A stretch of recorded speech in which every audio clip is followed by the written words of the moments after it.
Also, where do you put the limit between small and big data? This is a classic one.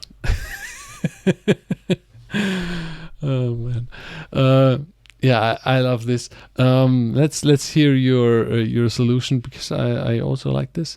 I tend to explain to my students that big data starts when some data cannot be processed by your own computer. Let's say 12 times 5 gigabytes, I'm guessing, of CSV as a dump example, because you can have the 3 V's to solve, but not the same proportion. Too much data for your computer or a cheap VM to handle in the RAM. Yes, but you don't have. Okay. Okay. Let's focus on this part. So. How do you define it?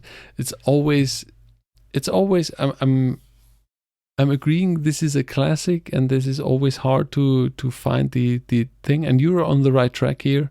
Absolutely. I would not say on your machine, because it's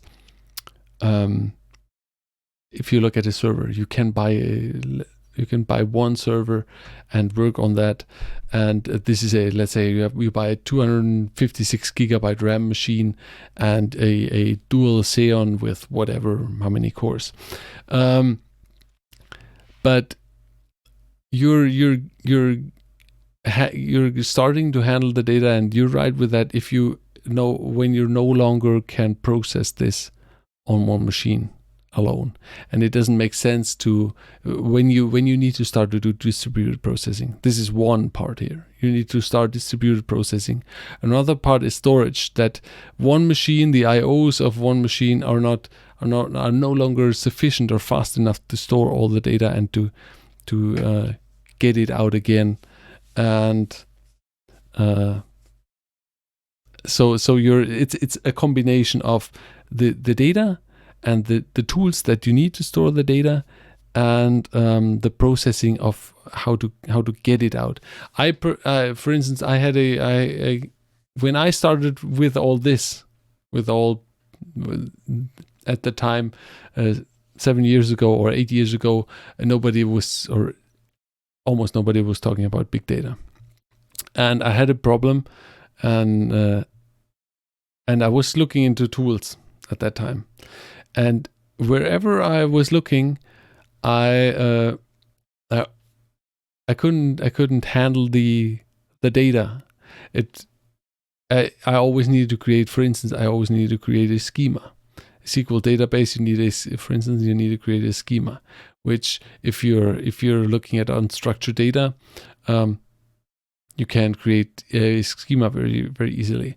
Then in terms of I/O, huge problem, and then basically I found out, okay, this with normal methods, this isn't working.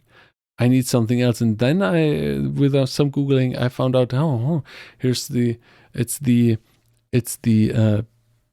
big data. It's a whole different world out there of tools, and how to do the processing. For instance, with HDFS. I would say you're absolutely on the right track here. It's a combination. It's always a combination of processing and storage and I/O.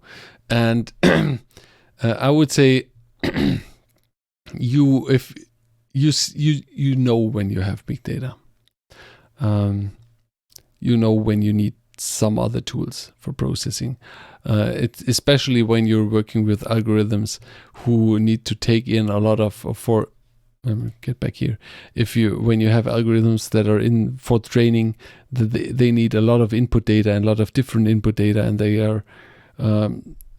need a lot of I/O, and the training does take very long on a single machine. You need to have distributed training and so on. So then you're very, very fast coming into the area where you have to use tools like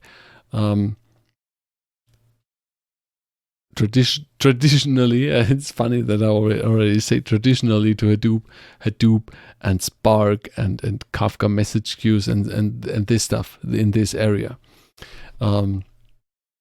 because you have so much. It's very you have a very variety. It's coming in very fast and so on. So yeah.